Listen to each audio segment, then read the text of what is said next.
G'day guys, welcome back to Brad Plays Everything. As you can hear, my throat's not exactly holding up that well, so I'm going to try and smash through this as quickly as possible while giving you all the main details. What have we got, guys? Bloody Zombies. Hilarious. It is set in London, and it is called Bloody Zombies because, well, bloody zombies. It's a side-scrolling 2D beat-em-up game. Released today, 12th of September, worldwide. It's available on PS4, Xbox One, and PC. It is also compatible with PSVR, HTC Vive, and the Oculus Rift. How does that work? How does a 2D side-scrolling beat-em-up work in VR? Actually really good. This is a 1 to 4 player co-op game, local or multiplayer. So you can play this on the couch with your mates. One person can be using the VR headset, the other person not using it.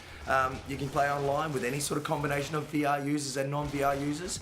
So it's a bit interesting. The player in VR can actually turn around and give the guys a little bit of a look up the field a bit so you can see what's coming. And there's also some secrets around that only they'll notice too. So pretty fun implementation.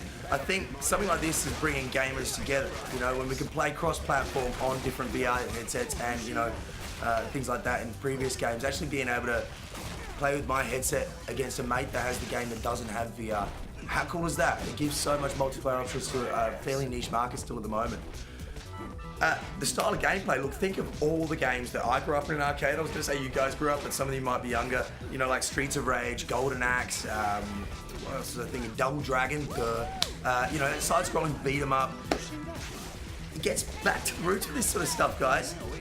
There's 4 characters to choose from, so their names are Teller, Mick the Brick, Ray, and Eddie. Mick the Brick's the beefcake you'll see in here.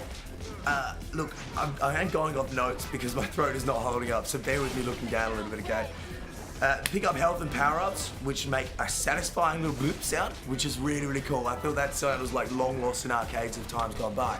But it's fantastic to have that at home. The combos are frantic. They'll give you a lot of variety the way you can use the combos, either triangle, square, sort of thing. But then from there, there's hordes of zombie in the really early levels, so you start thinking strategically around where you're going to be coming in to attack this guy and then watch this guy from behind and stuff like that. It's very fun. It's like Streets of Rage, but with 20 times more zombies all over you.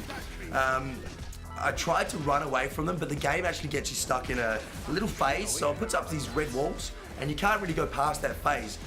It's very fluid. It doesn't make it static, but it ensures that you get past all those guys first and then you move on. So it actually works really well. Okay, so in between that stuff, there's also some fun destructible environments too. So if you don't knock down that wall before that buzzsaw's coming for you, it's gonna get you, and it'll keep getting you until you do something about it. So on top of the combos, you also have a lot of special moves there, which can be found throughout the game. So you just pick them up as you go along.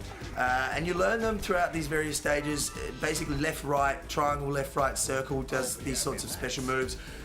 The tutorial gives you a good rundown on that, but one thing you can do is change them on the fly. Just holding down L1 will bring up your moves menu. You can change your special moves up and down to whatever you prefer. So they could be good for some bosses, not good for others. We'll talk about that in a second as well.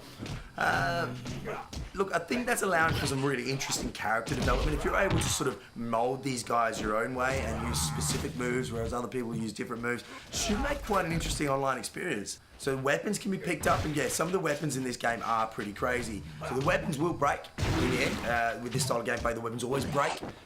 So you've got to be mindful as to how much you use it and where you're using it. Basically, if you are coming up against a boss and there's a few easy looking guys, maybe you want to put that weapon down, take those out, and then pick it up for the boss again. That's what I did actually last night. Speaking of boss fights, as with this type of game, you'd expect some crazy boss fights coming at the end of each stage. They're there, and I must say the second one, I was really starting to worry about how hard this game was going to be. Not to mention I forgot that I picked up a special move where I could throw a tomahawk like a boomerang, and once I realised that, I could keep my distance from this boss and start throwing that tomahawk in for him, and yeah, just build up a little bit of a different play style based on the kind of boss you're attacking. Think about that sort of stuff if you are going to pick it up. I found the added depth of VR actually made me feel a lot more like I was up close to the fighting action, so I could zoom in to where I wanted to be looking, and then I was basically just seeing a one-on-one in front of me as opposed to seeing hordes around me and starting to get a little bit, you know, not sure about where I was attacking. That was really cool. It helped me focus the combat and basically get through without being overwhelmed. I didn't take any VR footage of this for this review, guys. I did, but it didn't capture properly last night, so I had to work today. So in the essence of time, we've used B-roll footage from the developers here. I hope you guys don't mind. We'll be doing a live playthrough very, very soon tonight. If you can handle my voice, come and check it out. One for the collection. So a rating out of 10. Look, when you consider the price, the really low price point, we're looking at $14.99 US, £10 UK. I think that's $22 here Australian. I'm not 100% sure on the price Australian. I've got to admit this is a review copy I picked up, so bear with me there. The amount of replayability is a really big factor, as well as the options for couch co-op whilst in VR. Look, I've got friends that don't like playing VR games, and I like playing games with friends when they come around. I'm a social gamer as well, so this is really cool. It opens up some possibilities for me to show some friends a cool game where I can just sit in the VR headset and play along. And also how to develop the combat gameplay, that's another element here as well.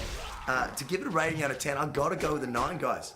This is a very polished game. It feels great. I can't find any flaws with it yet, apart from maybe, I don't know, if you finish it too quickly. I haven't finished. I've only played for about, sort of 2 hours. So, look, I think it's a great game. Check it out. Let us know if you pick it up. Thanks again for watching, guys. I'm sorry this has been quick and I've just been trying to push through this voice thing. I hope you've taken a bit out of this review. And if there's any questions, feel free to drop them in the comments because I might have skipped over a couple of things. But it's a fantastic looking game. Playing with sort of a variety of any number of any number of non-VR versus VR gamers is a really cool idea, and I hope more games sort of take on board with this. So, thanks for watching, guys. Let's hope I get better soon in the next review. I'll sound nice and clear. Make sure you sub, like, comment, and let us know you were here. Appreciate it, guys. See you soon.